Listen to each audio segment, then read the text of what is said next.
What's good, YouTube? I'm Robert with the Crosscut Creations channel. Today we're going to do some resin casting. I'm going to use Alumilite Clear Slow, and we are going to cast some hybrid blanks that are lime green and blaze orange. So first thing I'm going to do, I'm going to put my gloves on. Safety first. Sorry about the lighting. This is the other side of the shop that really hasn't had any lighting upgrade, but hopefully we'll work on that at some point. Okay, we've got our gloves on, so we're ready to go. I am going to cast these 4 pen blanks for sure today. I've got a couple extra molds ready to go if I have a little extra. So here we go. I'm going to put my cup on the scale. I'm going to grab my A side. Alumilite Clear Slow is a 1-to-1 ratio, so however many grams of A, I'm also going to have grams of B. So I'm going to go ahead and move my scale over here.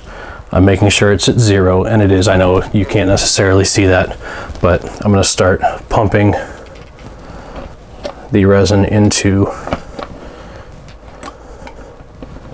the cups.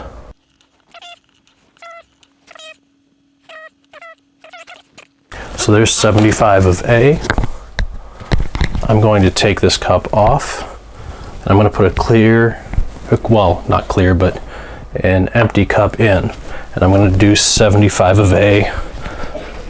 This is going to be the other color. One of these colors is going to be blaze orange from Caster's Choice. The other is going to be lime green, also from Caster's Choice.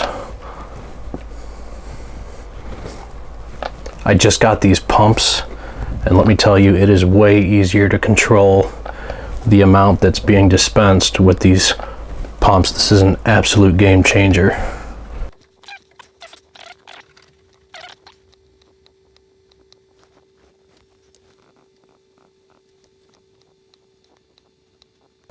Okay, we ended up taking each side to 85 grams of A in both of these. So now what I'm going to do is I'm going to introduce my mica powders.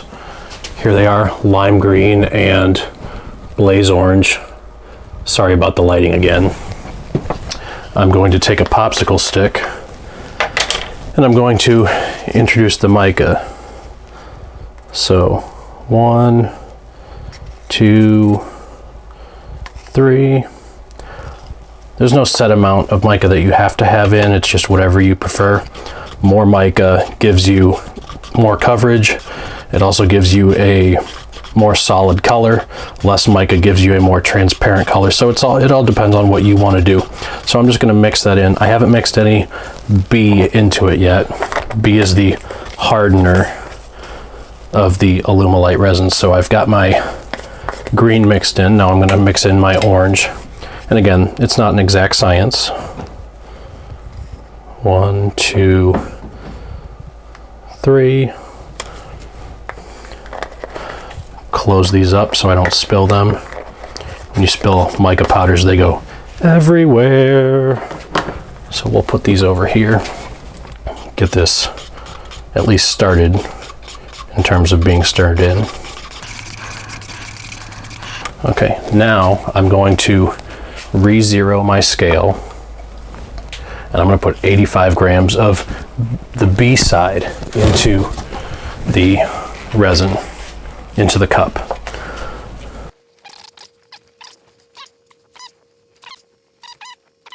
Okay, so we have 85 grams of our green. Now we need to pour 85 grams in the orange.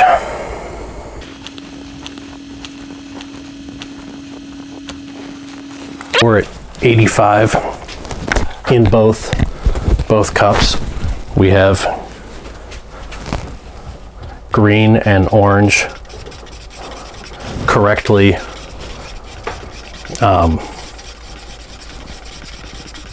portioned out.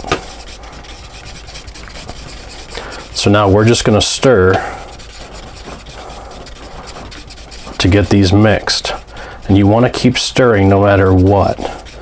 So these are going to stir. This is going to give off an exothermic reaction. So after a certain amount of time, once these start to react, these are going to start to feel a little bit warm on the outside. With Alumilite Clear or Alumilite Clear Slow, I'm using Clear Slow, the optimal color separation temperature that you want your resin to be at is 95 degrees, or even maybe a little higher than that.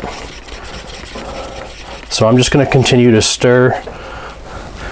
If I look on the jar, on the jug, it says the work time is 12 minutes. So I have about 12 minutes to stir this until it gets up to temperature and I'll be comfortable pouring it. So I'll go ahead and stir and we'll meet you back here when we're ready to pour.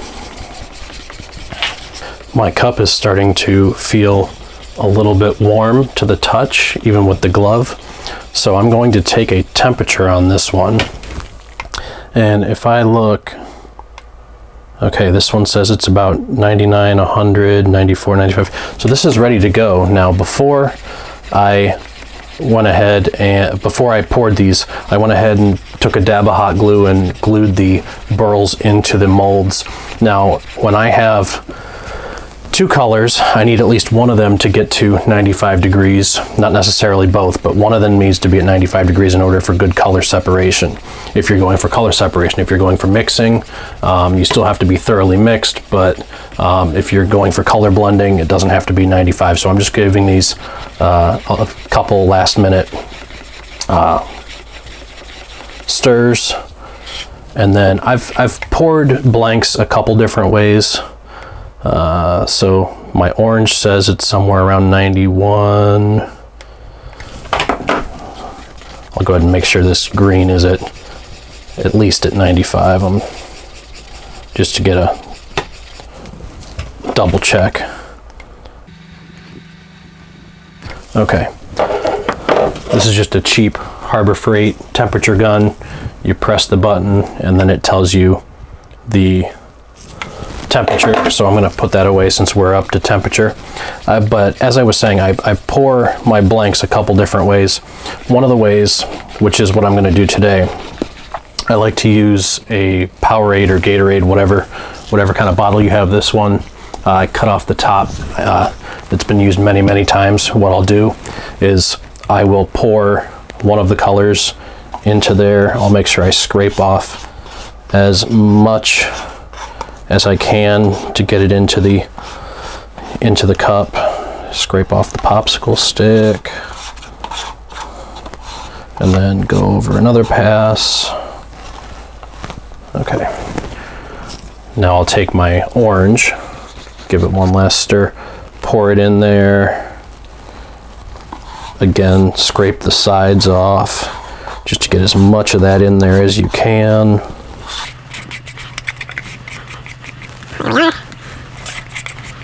Resin's expensive, so you want to use as much of it as you can.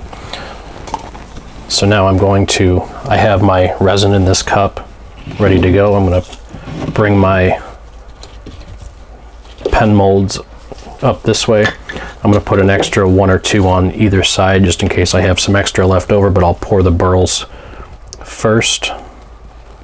And I'm not specifically going for any particular look. I'm just filling these blanks. I'm filling these molds. So I'm going to fill these until they can't be filled anymore. I'll let them settle a little bit, and then I'll go back and fill in any of the gaps if there are any.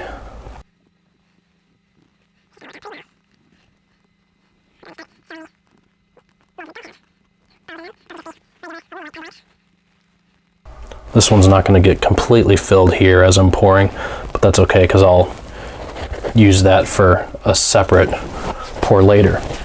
I'm going to load up my crate here with my pen blanks. I can fit 3 on the bottom and then 3 on the top, so this works out pretty well. My molds and my mold rack that I'm using today come from P-Town Subby over, they're in Virginia. Fred Wisson and Tina Wisson, they're excellent to work with. I've been getting my molds and my mold rack from them for pretty much as long as I've been casting, and they're awesome to work with. So check them out if you're interested in getting into casting. So now that I have these poured, I'm going to put these in the pressure pot. I will put my lid on and seal it. You want to make sure that you clamp the opposite sides together. So if you're working on, you should be working on these two or these two. When you tighten, never work on the side by side together. That way you get even clamping pressure on your pressure pot. This is a modified Harbor Freight version that I'm using today. So now that we're tight, we'll introduce the air into the pressure pot. My air compressor just went off, so we'll see you in 4 hours when we take these out of the pot. We're about 4 hours later, and we are ready to take the blanks that we just cast out of the pot. So I'm going to release the pressure. It's going to get loud for a second, and then we'll pull the blanks out of the pot and see what we get.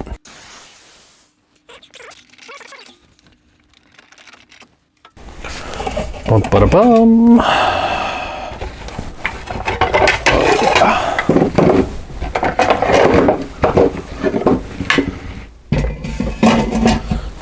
All right, so the way I undo my molds, I take a drill. You can also take a screwdriver. I'm super careful to not strip these out, but I just undo them, undo the screws a bit, and then I undo the rest by hand. So I'll go ahead and work through those.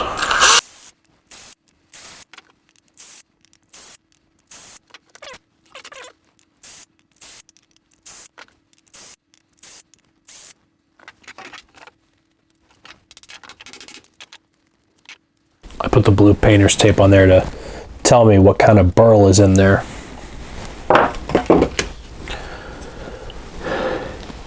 Here's what we have so far.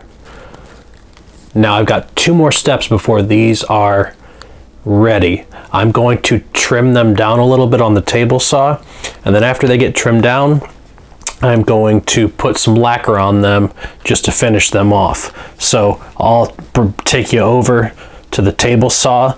I will trim these and some other blanks that I have that need trimmed. I'll go ahead and trim those down and show you the final results.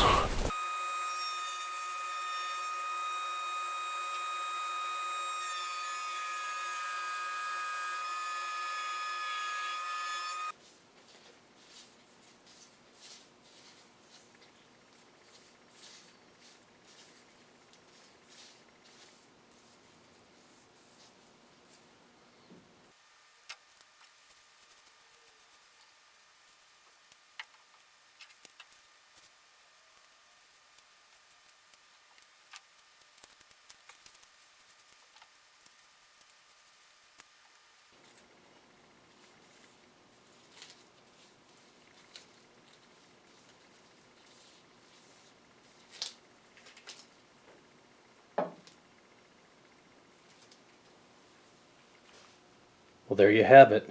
There are a lot more blanks there than I cast this morning, but I had those left over that I needed to trim and lacquer anyway, so I thought I would just group those into the video. So these are all either hybrids or Alumilite, either wood hybrids or straight Alumilite.